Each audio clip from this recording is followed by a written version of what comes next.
जहां एक तरफ योगी फोर्स लगातार अपराधियों पर नकेल कसती दिख रही है, तो वहीं इससे बचने का 2026 में भाईजान ने नया फॉर्मूला निकाल लिया है। भाईजान का प्लान है कि आपस में लड़ो और अफसरों को डराओ। भाईजान के 2026 वाले मॉडल की पहली तस्वीर दिखी संभल में, जहां योगी सरकार के अधिकारियों को भाईजान ने लड़ाई के बाद इतना परेशान कर दिया कि उनको कमरे में बंद होकर अपनी जान बचानी पड़ी।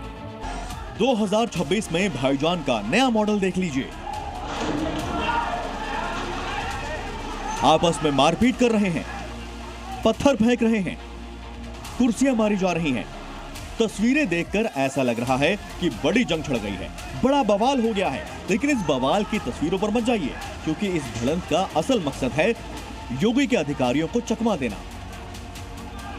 2026 में भाईजान के इस नए मॉडल की पूरी कहानी अब आपको विस्तार से बताते हैं कि कैसे इसे अपनाकर यूपी के अधिकारियों को भगाने की तरकीब भाईजान ने ढूंढी है। तस्वीरें संभल की हैं, जहां फर्जी वोटर मामले की जांच के लिए सरकारी टीम इलाके में पहुंची थी। खुद डिप्टी कलेक्टर और नायब तहसीलदार जांच के लिए आए थे, लेकिन जांच के वक्त ही अधिकारियों के सामने दो पक्ष आपस में भिड़ गए। मौजूदा प्रधान मोहम्मद कमर और प्रधान पद के प्रत्याशी आबिद के समर्थकों के बीच बड़ा संग्राम छिड़ गया। वोटिंग लिस्ट देखने की जैसे ही बात हुई तो आपस में मारपीट शुरू हो गई। सरकारी अधिकारी रोकते रह गए, लेकिन ये जंग और बढ़ती चली गई। पूरे बवाल के बाद पुलिस पहुंची और उसने डिप्टी कलेक्टर की टीम को सुरक्षित निकाला, लेकिन इस हंगामे की वजह से पूरी प्रक्रिया को स्थगित कर दिया गया। अब जरा इस इलाके में जांच स्थगित क्यों हुई या कहें कि करवाई गई, इसकी वजह भी जान लीजिए।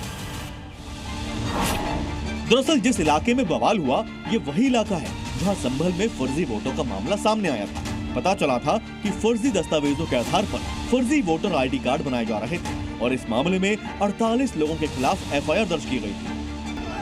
ये मामला और कितना बड़ा है, यही जानने के लिए सरकारी टीम पहुंची थी, जिसके सामने बवाल किया गया।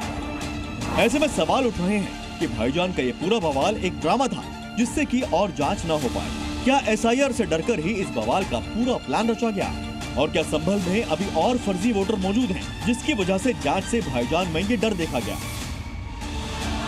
भाईजान ने अपना ये बवाल तो कर लिया और अब बारी योगी फोर्स के एक्शन की है, क्योंकि पूरा सूबा जानता है कि ये सब योगी राज में बर्दाश्त नहीं।